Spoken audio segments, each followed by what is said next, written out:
Shalom everyone. I am Sarita, a student of the Holy Torah at ACTC Seminary. ప్రియమైన స్నేహితులారా, ఈ వారం తోరా గ్రంథమునందు 3వ పర్ష లేఖ అనగా నీవు వెళ్ళు అని అర్థం. ఇది సెఫర్ తోరాలో 3వ పర్ష మరియు సెఫర్ బెరాషిత్ లేదా ఆది కాండములో ఇది 3వ పర్ష.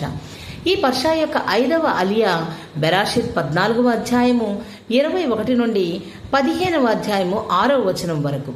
ఈ 5వ అలియాలో సొదోమ్ రాజు అవ్రాముకు యుద్ధ లాభాలను అందజేస్తాడు.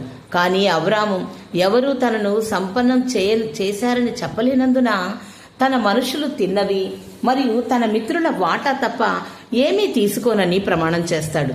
ఆ తరువాత ఎలోహిం అవ్రాంకు దర్శనంలో ప్రత్యక్షమై గొప్ప బహుమానాన్ని వాగ్దానం చేస్తాడు.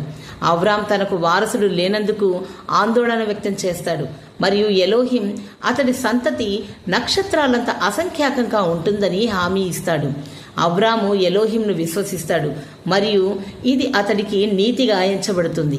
ఈ భాగం అవ్రాం యొక్క సత్యసంధతను మరియు ఎలోహిం యొక్క వాగ్దానంపై అతడి అచంచల విశ్వాసాన్ని నొక్కి చెప్తుంది. ప్రియమైన స్నేహితులారా, మరిన్ని తోరా పాఠాల కోసం మా యూట్యూబ్ ఛానల్ను సబ్స్క్రైబ్ చేయండి. షలోమ్ లెహిత్రోత్.